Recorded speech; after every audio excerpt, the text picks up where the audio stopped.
are now within minutes of horror, because in this video we are going to be talking about the great UFO invasion. Now people, what you just saw was a hyper-realistic hologram which freaked quite a few people out. It was a gorilla hologram projection from a MetaQuest game called Asgard's Wrath 2. Now this hologram was launched with a 30-meter high projection in a car parked outside the Game Awards show in Los Angeles. Now to see this hyper-realistic 3D hologram, you did not need glasses, you did not need a mask. All you needed was just your two eyes to see this 3D hologram. Seeing this hologram in the sky is spot on to one of the steps of Project Bluebeam, which I believe is the second step, where people are going to see holographic religious figures in the sky. Seeing this, you can't get really any more realistic than this. I mean, you can, but this is a very good indicator for what's to come. What I really don't like about this is that this hologram, this game, is connected to MetaQuest. This is a MetaQuest only game, and MetaQuest's CEO is Mark Zuckerberg. And we do have a lot to say about Mark Zuckerberg and his underground bunker in Hawaii. The Meta CEO is reportedly building a massive compound in Kauai, Hawaii that will include features like a 5,000 square foot underground bunker and an escape hatch, and be self-sufficient with its own energy, food, and water supply. There are plans for 2 mansions connected by a tunnel linked to an underground bunker, where there will be an escape hatch accessible by ladder and hefty metal doors filled with concrete. In the library, Zuck is planning for blind doors, designed to blend in with the look of the walls. Now, there are 2 things when we hear something like this, when we read something like this. Either one, with all those missing kids in Hawaii, with everything that went on with Maui and those fires, this could be another Uncle Jeffrey's Island situation. Or 2, they are preparing for some style of invasion. Now, I wouldn't doubt one bit if they do have tech guys like Mark Zuckerberg behind things like Project Bluebeam, so he would have some style of insider knowledge that something is about to go on planet Earth, and all he has to do is go underground and prepare. Matter of fact, he's not the only tech guy preparing for something big.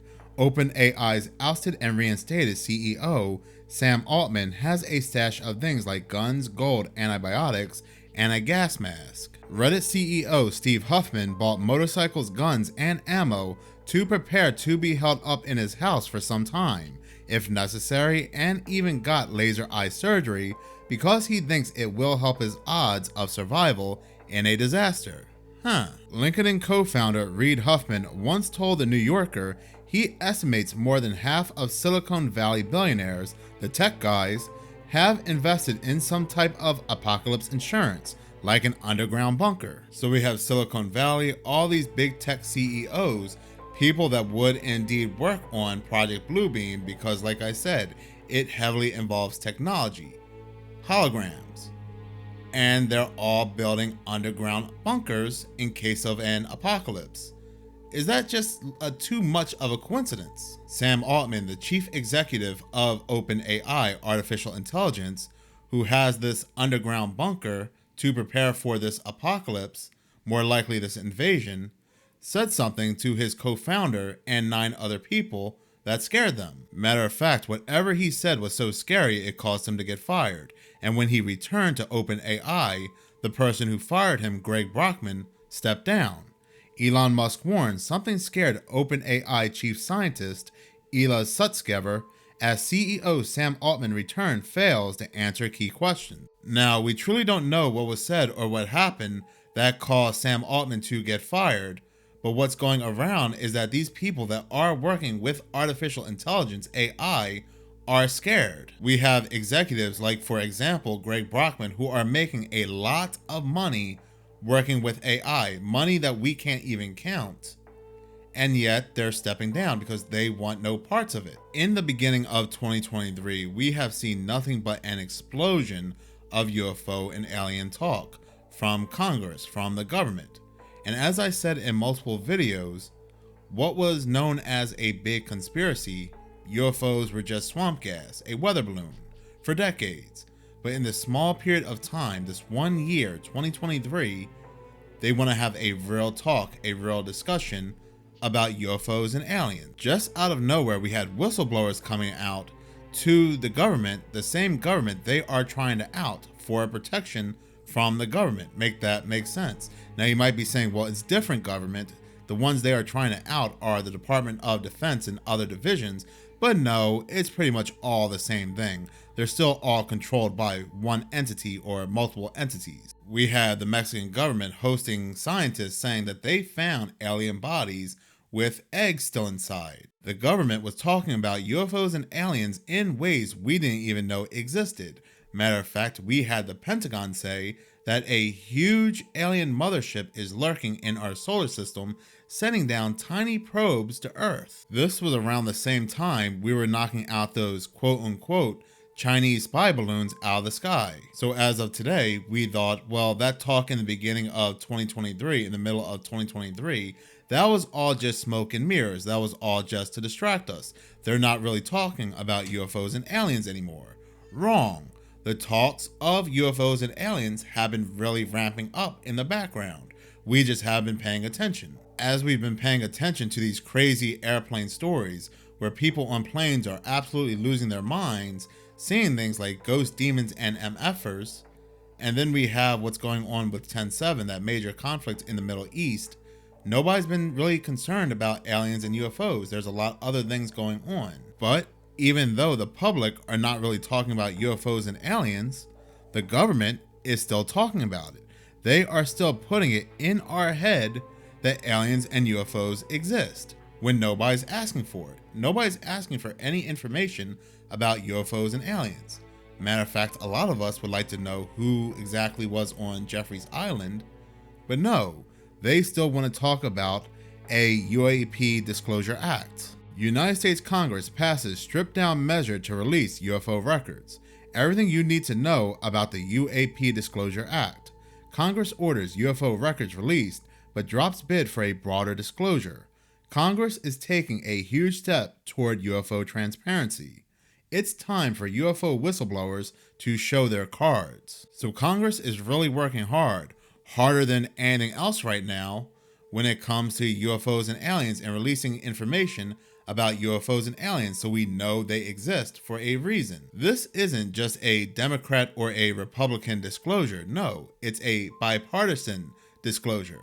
So when these two people work together, when we have these Democrats and Republicans finally working together for a common goal, even though they are opposing each other for everything else, anything else, they oppose each other. But when it comes to UFOs and aliens, they are really working together. So what that means is it's best now to clench them ass cheeks up. So clenched that it's going to take an L7 crowbar to pry them open. Now, I really don't care about Congress. Congress is just made for TV power. They are there just to cause division. Except when it comes to UFOs and aliens, then we have to work together. But for everything else, they want to divide us.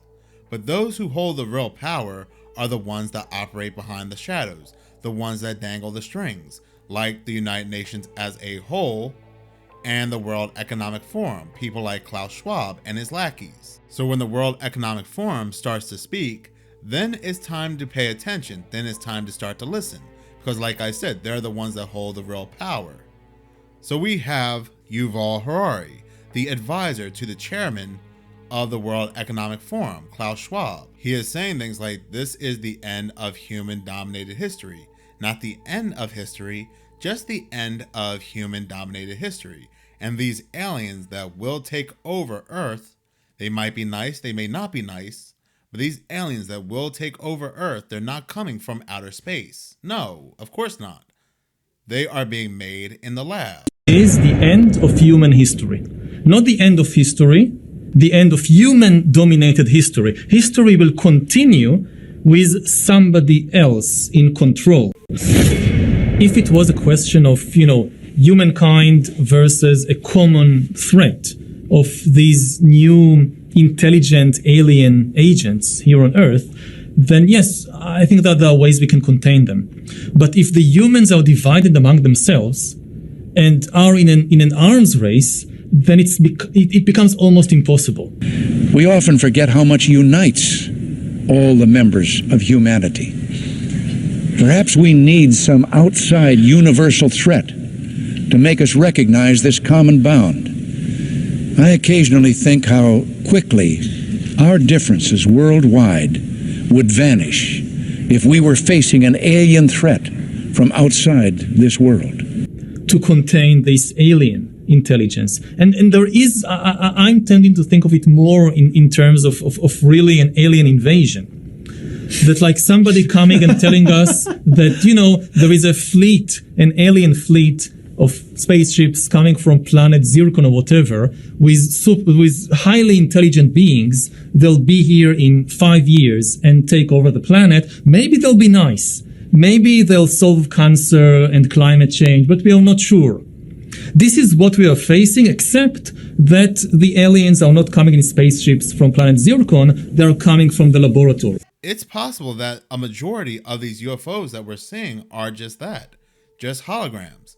Because if a game award show can have something this realistic, who knows what exactly the government has and how long they've had it for. Matter of fact, in 2021, if not before then, they have been creating holograms you can actually touch.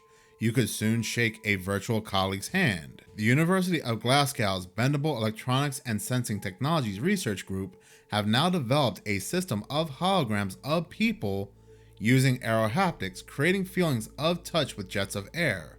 Those jets of air deliver a sensation of touch on people's fingers, hands, and wrist. In time, this could develop to allow you to meet a virtual avatar of a colleague on the other side of the world, and we really feel their handshake. It could even be the first steps towards building something like a holodeck.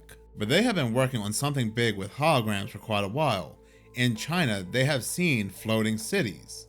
In Dubai, all across Dubai, people were seeing 2 moons in the skies.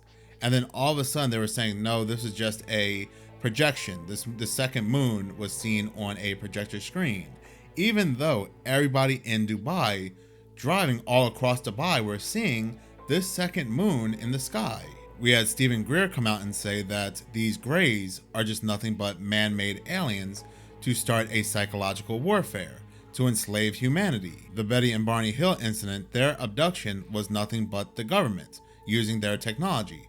And we're talking about going all the way back to the 1960s. Now you might be thinking Stephen Greer is just blowing smoke out of his behind, but the fact is he wouldn't be wrong once you realize that Project Blue Book was declassified.